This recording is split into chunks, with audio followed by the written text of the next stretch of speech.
Hi, everybody. Welcome to the last live stream of the year. I can't believe it's been almost, I don't know how many months of me doing the live streams, and I wanted to count how many I've done, but I didn't have the time. So if somebody has time during the live stream, you go on my YouTube channel and see how many of those I've done. But for those who are just joining me and see me for the first time, first of all, thank you so much for joining. I do appreciate your attention. I know it's the end of the year and people are busy with buying presents and cooking. Everything for the new year. So I appreciate you spending time with us today. My name is Nadia. I'm a self-taught software engineer. Now I work as a DevRel, and I was endorsed for the UK Global Talent Visa earlier this year. Afterwards, I started helping others do the same. So I do this as a coach. You can see kind of all the ways that I help others on my website. It's on the screen right now. So if you're interested, if you need help, you can always reach out to me and we can talk and we can see how I can help you be endorsed for the Global Talent Visa. But some of the other things that I do is actually I share a lot of content and I talk about this visa quite a lot on LinkedIn and on YouTube. So if you're interested in moving to the UK, I would highly recommend that you follow me on those platforms and we can kind of take it from there. So today I have a live stream where I will interview actually a Global Talent Visa recipient.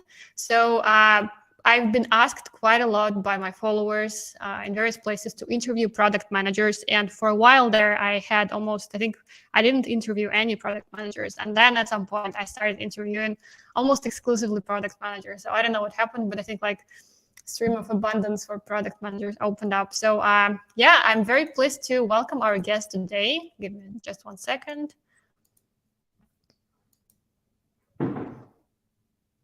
Hello, Jay. Welcome to live stream. Hey Nadia. Glad to be a part of this stream. Yeah, thank you so much for joining. So our guest today is actually a product manager at Revolut. Maybe we can start with the traditional kind of introductions. Where are you from? What you do for a living? What your professional background is, and how did you decide to come to the UK? Absolutely, sounds wonderful. So as about me, my name is Jagriti. I come from India. I've been working with Revolut from last year and a half now. I'm a product manager, and I've been in the fintech space from last 4 years now, a little more than 4 years actually. Why did I decide to move to the UK? I came to the UK last year in July, and the sole reason was because fintech and UK, they are very closely interconnected. UK is one of the largest hubs for fintech space, and it just automatically made sense for me in terms of the career move to be a part of that particular stream itself. And that's why UK was one of the major countries where which I went ahead with. So yeah, that was pretty much how it panned out. Yeah, very glad to see you join, the UK tech ecosystem. So could you tell us a little bit about your visa journey to the UK? Because this is, again, something that a lot of immigrants worry about, how do you get the visa? What kind of visa do you get? And also, in my experience, some of the guests on my channel, they come to the UK on the Global Talent Visa and others switch from a different kind of visa. So what was your story? Yeah. That's a really good question. So for me, the journey didn't start with the global talent visa, right? It started off with when I started interviewing with a couple of companies, and then eventually Revolut was the one which I joined, and Revolut was the one who actually sponsored my visa. I came to the UK on tier 2 skilled worker visa. And then after a few months, I realized that okay, I knew about the global talent visa prior to joining Revolut. It was just that I wanted to give it some time, and because Revolut was happening automatically and this visa just worked out for me, tier 2 that is. In the meantime, I just thought that it'd be a good idea to just get some exposure and then eventually see if at all the global talent visa makes sense for me eventually to spend that money and just build up that profile in that direction, etc., and so on and so forth. So that was the reason. And then eventually, once I realized that okay, this is the place where I want to be at, and things are working out well, that's when I decided to go ahead with the global talent visa, and I started the application process accordingly. So yeah. Yeah, sounds good. So what inspired you actually to get the Global Talent Visa, and how did you start the process of gathering documents, learning about it, doing your own research? Was this just you? Did you hire kind of any external help? Maybe your friend helped you? So what was the journey like for you?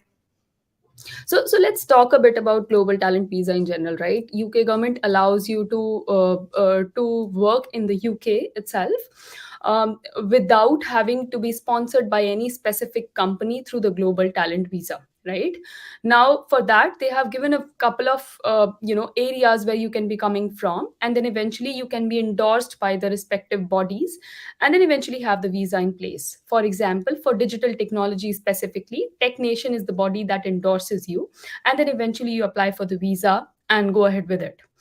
Now my journey, per se, because you can specifically, when you go through the website of Tech Nation, it clearly mentions a few areas, etc. And even the home office website, it mentions the areas very clearly as to which stream should be a part, which industry you should be a part of, which kind of roles that you should be in, and so on and so forth. And accordingly, if at all those things map out well for you, like you can check on the technician's website as well. There is a readiness tracker, so to say, where you have to go through a couple of questions like what is your role, what kind of degrees do you have, and so on and so forth. Based on those, they can actually suggest you if at all you are the right candidate, or if you should be going ahead with the global talent visa or not. And accordingly, so basically for me, the fintech sector plus the product management made a good combination, and that was one of the asks that was there on the technician's website as well. And that just worked out well, that eventually, that okay, this is the right combination, and I went ahead and started off the process from there, that okay, at least I can be one of the candidates who can be endorsed by technician. And rest, of course, based on the guidelines, etc., that they have on the website in terms of what are the requirements, what exactly do you need, and so on and so forth. Based on all those things, I eventually went ahead and went with the application. As about if I went ahead on my own, or if I had any lawyers, no, it was just a complete, like by myself, I just started off the process, and etc. But the only thing which helped me like a lot was the thorough guide that the technician has. That's one. The other thing is, of course, a few people, like I knew a few folks who had gone through the entire visa process. They helped me quite a lot in this process, as to like what should you be giving out there as proofs, and what should be the kind of letters, etc. How should you be putting it across, and so on and so forth. So those kind of things really helped me create the application process, create the entire application, and just submit it further. So yeah, that's how it has been.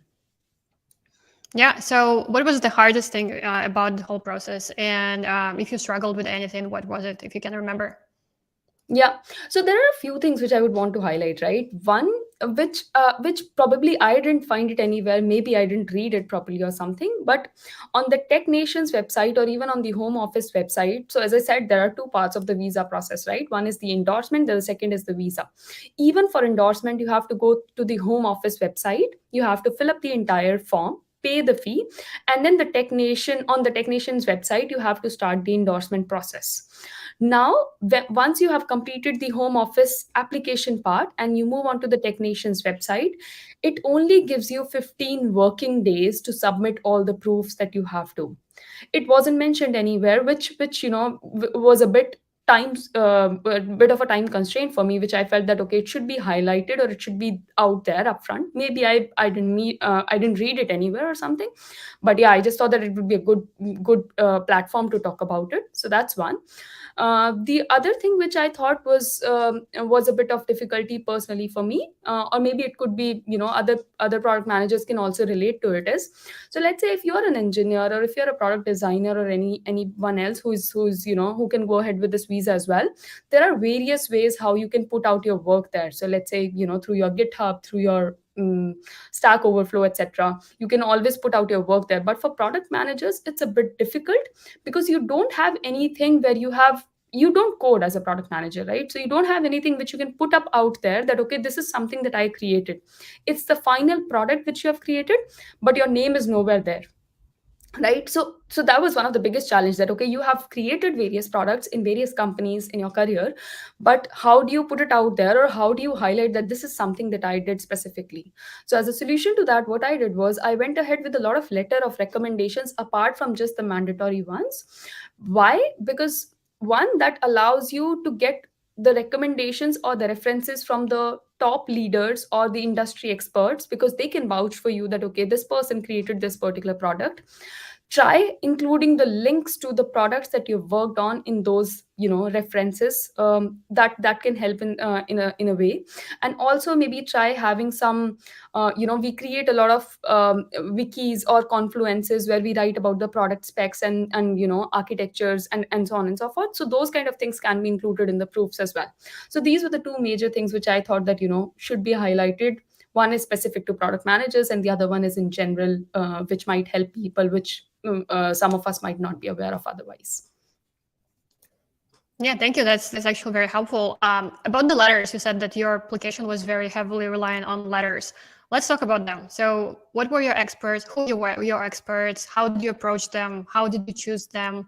And what can you recommend to people who are also on this journey? Yeah. So let's talk about so there are two parts to the proofs that you're giving out there in the application process, right? One is there are 3 recommendation letters which technician asks you upfront, and then there are 10 optional proofs or evidences which you can give, which should be highlighting in a way if you are an exceptional talent or if you're an exceptional promise, and why is that the case, if you've done any technical contribution, if you've given any sort of any, like taken care of any bigger deals, if you've done any sort of any research work, any papers have been published, etc. So in terms of the 3 main letters that I had, these came from the people that I've worked with in the previous companies or even in the current company. So let's talk about it one by one, right? There is one is the statement of purpose, of course, which you have to write by yourself. It's of 1,000 words specifically, and you have to mention as to why do you want to move to the UK, what exactly are you planning to do there, how will you contribute to the economy, etc., etc. Now, in terms of the letters, first letter I gave, that came from one of the senior management within Revolut itself, and that person spoke about the products that I've worked on, etc. I reached out to them. I told them that okay, this is the scenario. I'm on tier 2 right now. It would be a good chance for me to, because being on a global talent visa, it just takes off the burden from you. It takes off the burden that you have to stick around in this specific role itself, or you can expand even further if you would like to. So for me, for example, I would want to do a startup maybe a few years down the line, which is one of the and this helps overall in the overall scheme of things, that okay, if you reach out to someone, you can actually tell to them that okay, this is the plan for future, but I want to start building on that part right away. So that's how it started, and that's how I reached out to people, and I told them that okay, this is the plan, this is what the plan is, and this is how I'm planning to go about it. In terms of how would they write the letter of recommendations, I think you as a candidate, you will have to guide them, or you will have to handhold them in the process, because they can vouch for your work, but they wouldn't know what are the kind of requirements that you have, and what are the kind of things that you want to portray out there in front of technician. So based on that, maybe you can just mention that okay, this is specifically for the global talent visa, which is one of the requirements that technician asks for. Then the second thing is, what exactly have you done, what has been the contribution, or what has been the outcome of that, and how exactly are you planning to contribute to the UK economy. So you have to tell your plans to that person, that okay, this is what I'm planning to do, so that they can actually help you in the process in the right way. So again, one letter was from within the Revolut. The other one was from one of the previous companies that I worked at, again a fintech company itself. I was from one of the VPs. And the third one was, I was parallelly working for a blockchain company pro bono. I helped them in their product road mapping. So I got one of the letters from the founding members of that company as well. So yeah, that's how these 3 letters were in. That's how I got these 3 letters. As about the additional evidences within those, as well as I told you, as a product manager, because there are very very few ways how you can actually put your work out there with, which you can actually claim for, that okay, this is something that I've done, and that was done through the references. Again, I reached out to somebody who has been working in my previous companies, but now they're working in some other company as an industry expert, etc. And I told them that okay, this is the plan, this is how I've worked on these things, and this is where I need your help. And they were more than happy to help. So obviously this overall thing helped me a lot in the application process. Yeah, thank you so much for sharing. Did you have any trouble convincing people to help you with the letters? Because again, people are worried about it. And any tips on how you should approach somebody if you're scared, maybe of asking for help? So I think you mentioned that you explained why you need the visa, right? Anything Yeah. else that people can mention? I think so. Of course, like one of the major things which you can mention, at least in your previous companies, is or maybe even in your current company, depending upon the equation that you have. See, global talent visa also allows you, because it takes off the burden that okay, you have to be, you have to stick around to one particular company wherever you're working right now. Like on a tier 2 visa, you are dependent on company's visa. Global talent visa allows you to move to a different company depending upon the kind of work that you want to do. That company might be a bit smaller, and that they might not be in a position to sponsor your visa, but that might be of your interest, right? Maybe you want to, you feel that okay, you can make a significant contribution through that particular company, you can come up with something better through that company, etc., and you can actually do something, give back to the economy in some wonderful way. So why not? Like if you share across those honest thoughts, I think people just help you out. So that's the only way. I don't see there's any, if there's any other way as to how you can go about it. Yeah, but it always helps to have a good network and to know people, basically. Do you still remember which criteria did you choose in terms of optional ones? And if you do, maybe you could tell us a little bit more about the document. So I realize you had a lot of letters of recommendation, but did you have any kind of other supporting evidences? Maybe you could talk about them in more detail. Absolutely. So even in the mandatory documents they ask for, there are a lot of things which they've mentioned about. You can like there can be newspaper clippings that you can give it to them. There can be research papers. There can be newspaper clippings even for the business development in case you're in a non-technical role. There are a couple of other things. As about me, there could be your salary slips or the compensation letters, etc., which gives a clear indication as to how much, where exactly do you stand in terms of how much money are you making, if they've given you any equity, etc., because that helps technician in terms of understanding where exactly do you stand in terms of the career path or in terms of the ladder, right? And that just helps them build your case as well for them, as to okay, this person has started off here and they're doing this much, etc., and just helps them endorse or go ahead with the decision a bit quicker. So for me, there were two main things which I gave. One was, of course, as I mentioned, the letter of recommendation. The additional one, apart from those three, the other one was one of the salary, this thing, compensation letters that was given by Revolut or even by my previous company. So that helped a lot. Also, there in terms of the optional criterias that you have, there were a few more things which I gave. For example, see, the idea overall is for technician that they want to understand your profile as to if you are actually, if you have, if you are actually an exceptional leader or an exceptional promise, right?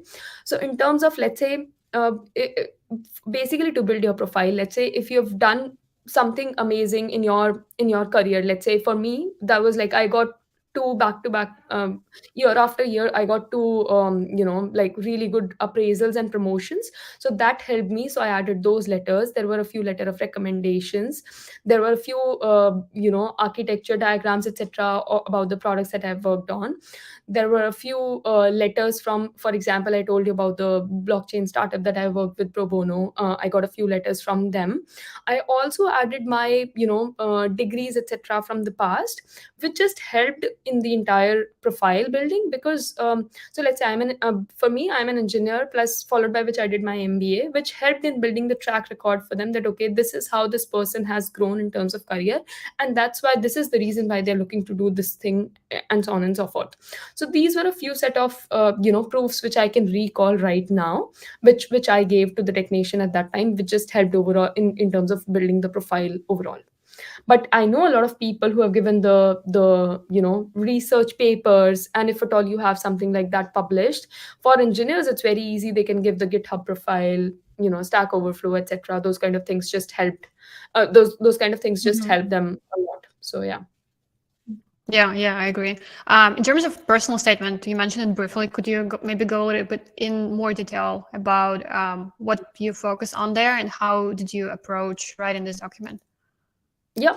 So, see, for personal statement, the idea for personal statement is that, okay, you as a candidate, you have to tell them that, okay, why should they allow you to work in the UK, and they should be sponsoring your visa, right?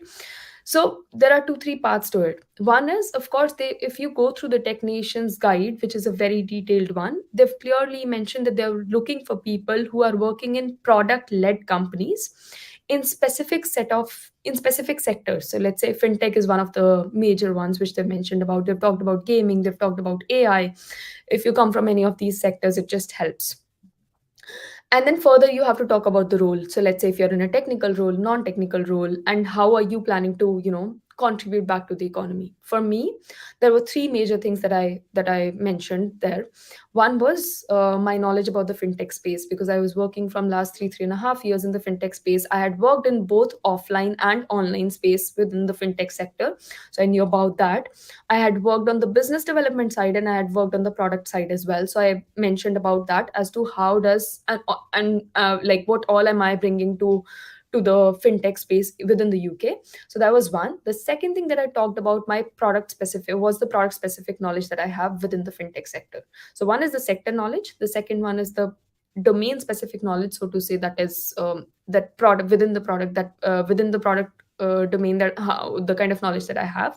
And third one was the leadership skills. So the kind of teams that I've led in the past, or the kind of teams that I'm currently leading, how many engineers are there as a part of that team, how many product designers are a part of that team, etc. So these three things put together, it just you know ki- uh, helped in the overall scheme of things, that okay, how will you be able to, like, what all have you done in the past, how will you be able to contribute, as to what are your plans, as to like, are you planning to work as an employee for any company, or are you planning to eventually become a founder, or what exactly is your idea, and why do you want to come to the UK? So yeah, these things put together just helped in the statement building. Yeah, that's fine. Thank you for sharing. What about the CV? Again, another required document that you have. People have different opinions about it. Some think that you can just use your regular CV and kind of just upload it. Others create a whole new document. Do you have any thoughts or tips on that? Yeah, that's a good one, honestly. For me, I didn't make any changes in my CV. Mm, I just used it as is, because my CV was automatically, like, by default, the profile was in a way that it was very fintech heavy. So I didn't have to make any changes within that. It had already highlighted the kind of work that I had done, the kind of impact that I had created in terms of the, let's say, if at all I was handling a P&L, what was the amount of the, like, what was the kind of revenue that I was taking care of, even within the product, what are the kind of products that I've handled in the past, what is the impact that those products have generated, etc. So for me, CV part didn't change at all. But yes, it's a valid point. If your CV is not, or if it's skewed towards something that you do not want to, or maybe like, let's say if you want to get into the, you want to highlight that, okay, I'm working in the fintech space itself, and these are the things that I want to highlight. Maybe try having more of those things, so that they can show you the clear impact of the work that you have done within that sector, because that's what is going to matter a lot to them, and not the sector which you work which you might have worked at otherwise, and it's not very helpful in the overall scheme of things. So yeah. Yeah, I agree. I think it's important just to remember that this CV is not about the job application, and it's not a background check either. So you aren't required to put every kind of job that you have ever done. People usually would select the biggest kind of achievements from the jobs, the most important jobs, and as you said, only the jobs that are relevant to the application. So if you did something outside of tech, maybe it doesn't really matter for this application. You don't have to fill up the space. You only get 3 pages. And yeah, I would suggest that you also put in publications, public speaking, and kind of other things that maybe you wouldn't have in a normal CV. But yeah, I think that normally if you focus on your achievements, then the CV, I think, is already better than a lot of the CVs. But like, your achievements, not responsibilities, basically. That's the idea. I think we've covered actually quite a lot of ground in a short period of time, which is amazing. So we talked about documents, the CV, the personal statement, the letters of recommendation. What was kind of the How long did it take you actually to prepare the documents on your own, and how long did it take you to get endorsed? Yeah. Okay, there's a story behind that. Let's talk a bit about it. In terms of preparing the documents, it took me almost 2 months. Because like I started thinking about it before these 2 months, itself. But when you are reaching out to people, when you're telling them that okay, when you're suggesting that okay, this is how I want my recommendation letter, and they would be making the changes, etc. And you would want their CV along with, and there are some other requirements as well which I mentioned the technicians on the in the technicians guide itself. So when you're going through all of that, it's going to take at least 2.5 months kind of time depending upon everyone's availability, etc. But yeah, once you've started the process, you have 15 days kind of time, like within the tech on the technician's website, where you are submitting the statement of purpose and other proofs that you have. Once you've submitted everything, they usually take the time that they have given is approximately 8 weeks. Usually they get back to the candidates a bit early. For me, it was almost 3 weeks of time. But for me, the first decision that came out was I was not endorsed the first time itself. So now, once you're not endorsed, there are two ways to go about it. Either you can start the application again, or you can, ask for a review in that case. For me, I went ahead with the review because the reason that technician had given me for not endorsing was not convincing enough. So I just thought that, okay, like I should maybe mention it that, okay, this is how I am more, like why I should be endorsed, etc. So I just got back to them with a like a brief explanation. You can't give any new proofs at that time. You can just only mention as to why you should be endorsed and why you think that the reasoning that they have given is not good enough. And that's what I did. I just mentioned that okay, this is what I've done. Maybe like it was not perceived in the right way, etc. And after giving that, they got back to me in I think 4 weeks of time. And this time I was endorsed for the exceptional promise, and that's how the process got completed. Amazing. Thank you so much for sharing. I can imagine that getting rejected probably felt very disappointing at that point. Yeah. So I appreciate this. Maybe you could share a little bit more about kind of how, people are very, like this part about being rejected and appealing is something that is very mysterious to most people. A lot of people don't know that you can appeal. So what does it look like in practice? How, when you get rejected? So like how much information did they give you? Was it like for, specific to each criteria? Like, what did it look like for you? And how did you use this information to appeal and get endorsed? So any kind of thinking around that, I think, would be helpful. And this information is really very necessary, I think, right now, because if you look at the statistics, actually around 54% of people get rejected in total. So getting rejected is very normal, I would say. Yeah, and it can be very disheartening as well, right? Like once you are, as you mentioned it rightly, because like once you, it takes a lot of time, a lot of energy in terms of collecting the proofs, etc. And once you have submitted everything, and then after that you hear back that okay, you're not endorsed, it could be very very disheartening. But they mentioned it very clearly on their website itself that okay, like if you are rejected, you can apply for the appeal once. It can just happen once. You can't do it over and over again.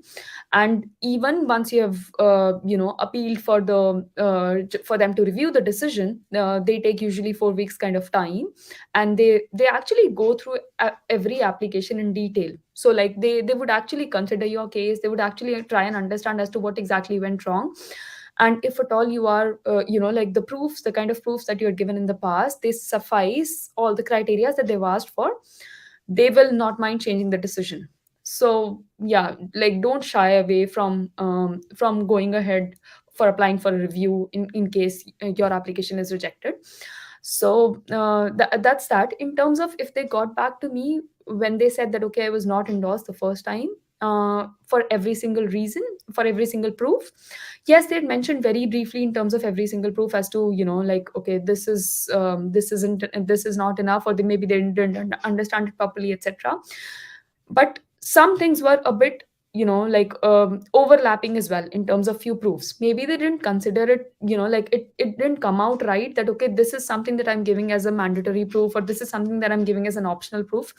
So in the review, when I went ahead with the appeal, I mentioned it very clearly that okay, this is what is mentioned on the technician's guide, and this is what I've given as a part of mandatory documents, this is what I've given as a part of optional documents, and this is like a few more details around that itself, just explaining that as to whatever the details are. As I said, that you cannot give any other proofs at that time, you can just explain it to them as to why you think that okay, you should be endorsed and why was the decision wrong.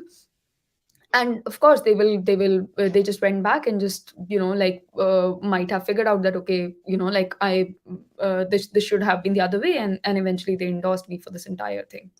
So yeah, and one more thing which I would want to highlight, there is no fixed template for any of the SOPs or any of the letters that you have or anything else at all. It says very very clearly on the technician's website that okay, every application is unique in itself. And I think that's very very true, because they genuinely go through every single application in detail. So don't try copying anything at all, because that's not going to help you. Your case is unique in itself. Just try building on that, and if at all you are meeting all the criterias, that's enough. So yeah. Yeah, thank you so much. This is very useful. The rejections, I think, really people really get hurt by them, and a lot of the time, I am afraid that a lot of people have no idea they can actually appeal, and they aren't sure they can do it and how they can do it. So thank you so much for sharing. As you said, it is free. You can do it. You have 28 days after you get rejected to do that, and you can't submit new evidence. So you can't just come up with a new letter and kind of submit it there. You just have to explain what was wrong. But then very often people get rejected because they didn't present the evidence correctly, or maybe something wasn't clear, maybe some document that should have gone into one criteria, it got mixed up with something else. So there are mistakes like this that candidates make, and then the rejection is kind of fair, but also sometimes it's just a human error on the part of the assessors. Maybe they didn't catch something, they missed some document or something like this. So I think it's always helpful to just take a moment and just be very calm and just ask yourself whether this feedback is fair or is it mistaken.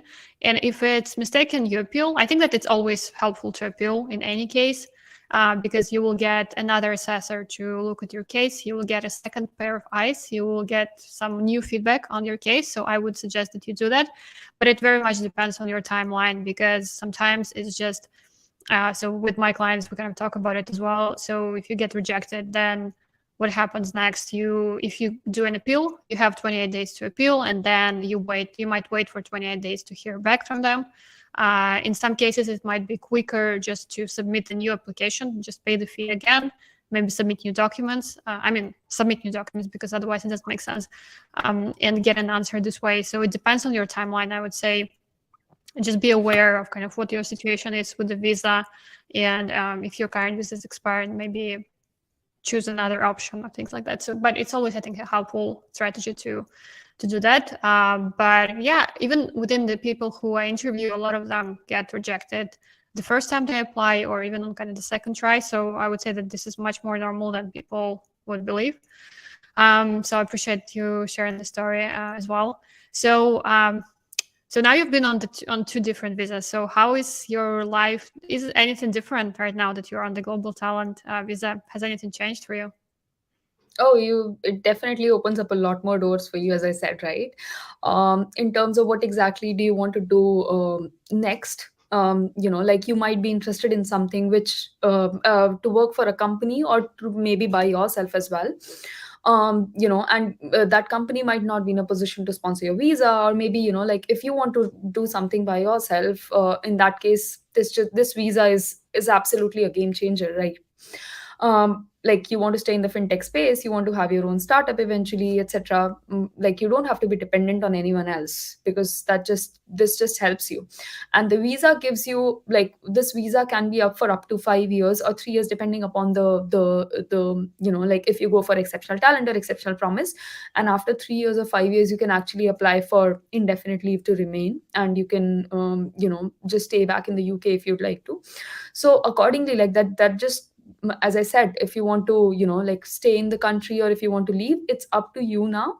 And of course, it opens a lot more doors for you in terms of what exactly do you want to do next. And you don't have to worry about that, okay, I'm just tied to this one particular company or to this one particular role to, like if you want to explore something new within that particular sector. So yeah. Yeah. I got something interesting in your reply about the route and kind of that the length of the visa depends on the route.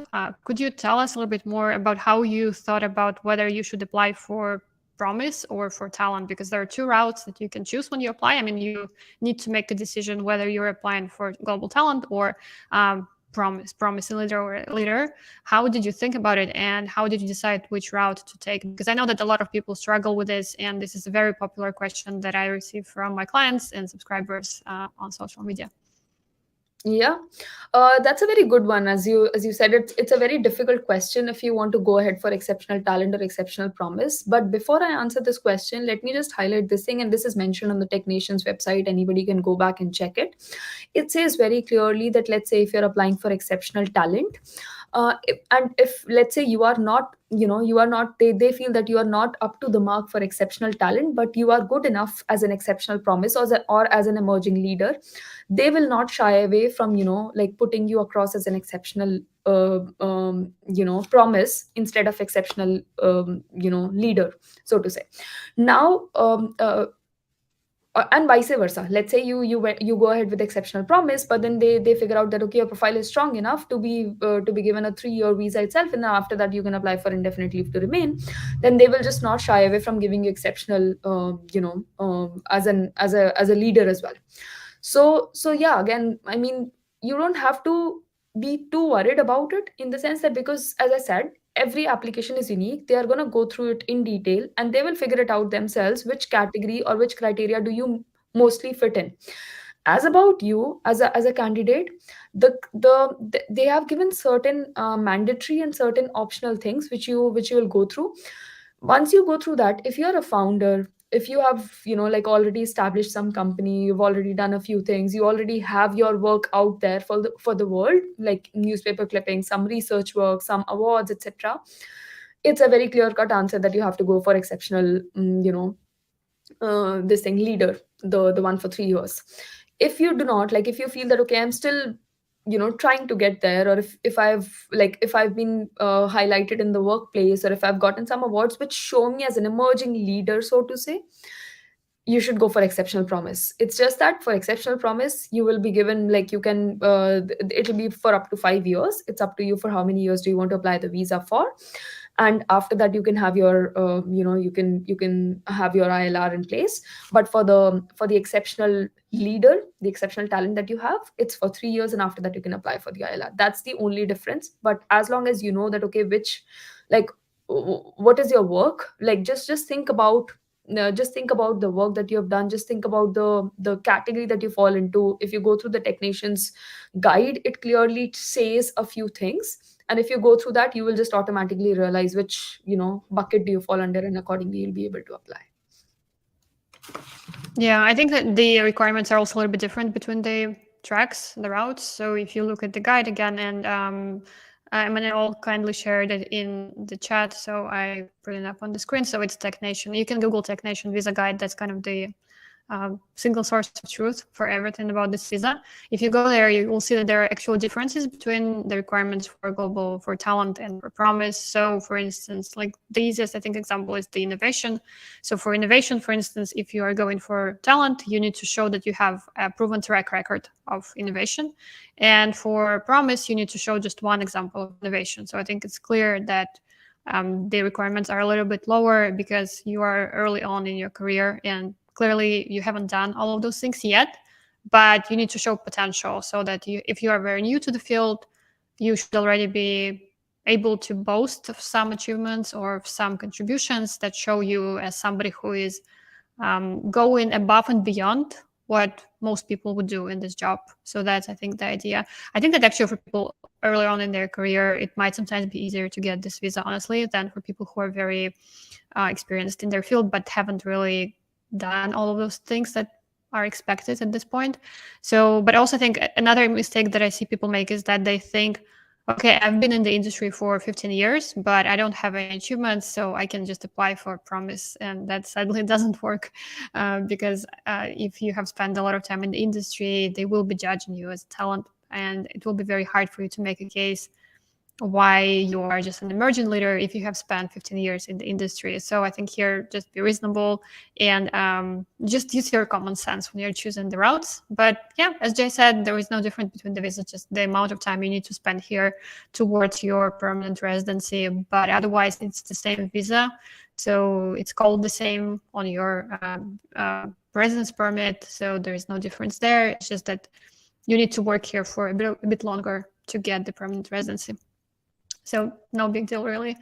Okay, so as we're moving towards the end, and I will be asking kind of the final questions. If you're watching this live, make sure to ask your questions in the chat, and we'll ask them and answer them live. If you're watching a recording, you can also ask them in the comments. I will try to get back to you. If you have to drop off, then I just wanted to mention that the recording of this interview will be on my YouTube channel at Beetlehope, so you can subscribe and not miss it. So we have talked about, I think, the whole process in detail and covered a lot of ground. I think that a lot of people will be much more clear on the process right now. Any kind of final tips or learnings or insights that you wanted to share? Maybe something came up, as we were talking, just some, I don't know, memories or emotions that you felt, and just something that you wish somebody told you before you started, or just something that maybe would help you make this process easier. Is there anything that comes to mind? If not, if we covered everything, then no worries. Yeah, I think we've covered more or less, but a few things, if at all, I have to touch upon again. One would be, like just remember that once you have completed the home office application and paid the fee, and once you've started the technician's endorsement part, it's going to give you only 15 days of time to submit everything. So just remember that. And secondly, it can be an overwhelming process in general, because it's a lot of proofs that you're collecting. It's a lot of things that you're going through. I mean, you don't run after any specific templates, etc., because your case is unique and you can't replicate it, or you can't just like try and see that okay, somebody else did it like this, etc. Try building your own case. I mean, that's pretty much it. Like, just be honest, just be candid, and just put the proofs that are out there, and you'll be fine. Yeah, that's all.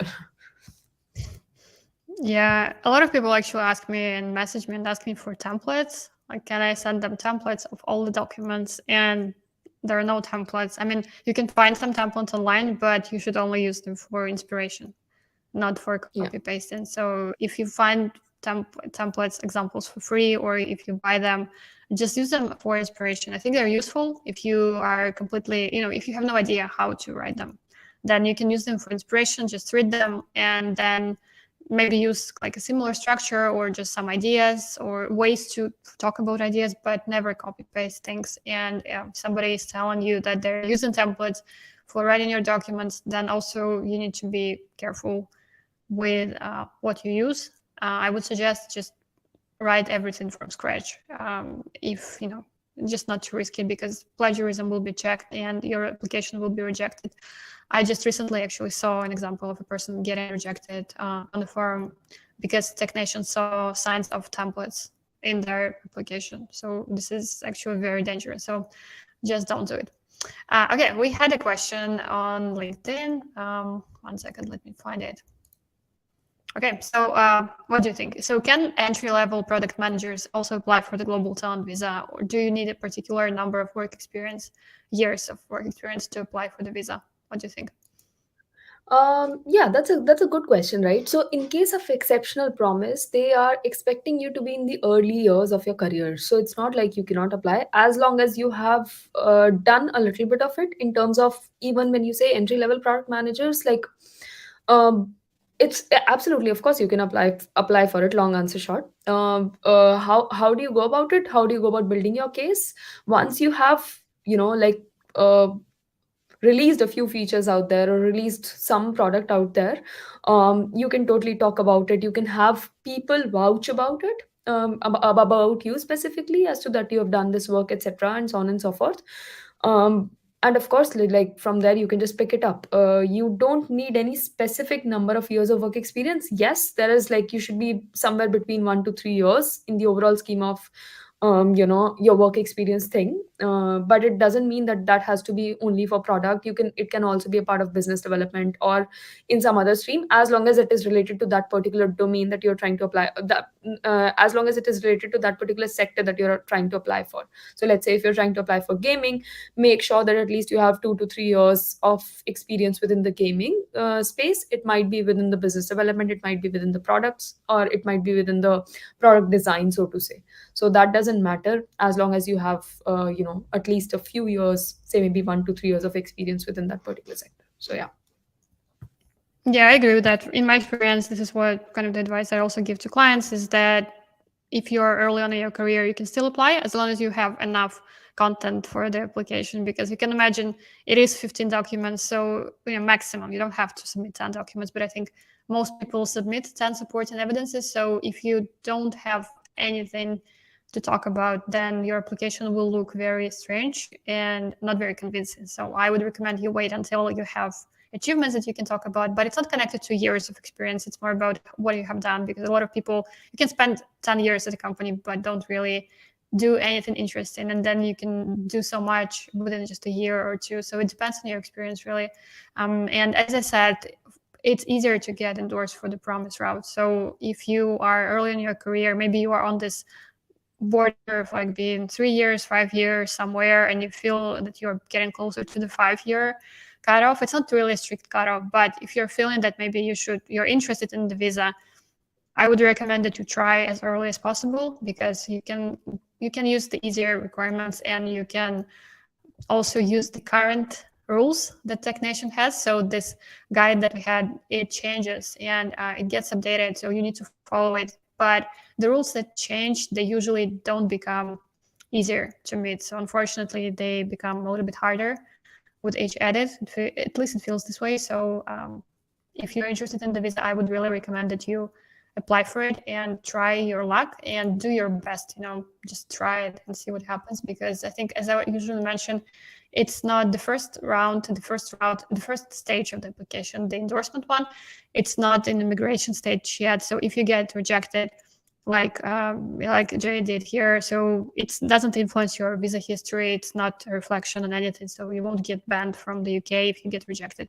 So you can try and see what happens. And I think it's a good moment to just briefly mention, if you go to my website /webinar, you can actually register for a webinar that I'm doing in a few weeks, where I will be talking about how you can get endorsed for the Global Talent Visa in 2023. So this might be something useful for you if you're thinking of this visa and you want to learn about it in more detail than we covered here, because here we talked about a particular story, and on the webinar we're talking about the details of the application, the documents that you need, and the typical mistakes to avoid. So we also had just a nice, not a question, but just a comment, just thanking our guest that this was very helpful. I agree. We also had a question about salaries in the UK. So Jay, what do you think about salaries in the UK? For product managers, probably. I think product managers, product in general is one of the most, wanted kind of role in the UK right now. So yeah, like definitely the salaries are quite good in the UK, specifically for product managers and for engineers. Yeah. So I actually was surprised to learn at some point that for senior product manager can actually make more money than a senior software engineer, which was surprising to me. But then I think that in some sense it might make sense, because the scope of responsibility might be bigger, and the bigger the business impact might be bigger. So I think that salaries for product managers can be very high in the UK, especially. In general, tech salaries here are quite high if you work at bigger companies, especially. So definitely, if you're interested in building a career here, I think it's a good place to go, especially certain sectors like fintech that you mentioned. I think it's just London is the capital of fintech, right? Yeah, totally. Have you felt that that your career in general changed since you moved here? Oh, of course, From of course, of yeah. course, of course. Like so for me, as about my career, I was working in a totally different sector earlier. ever since I moved to fintech, things have changed a lot.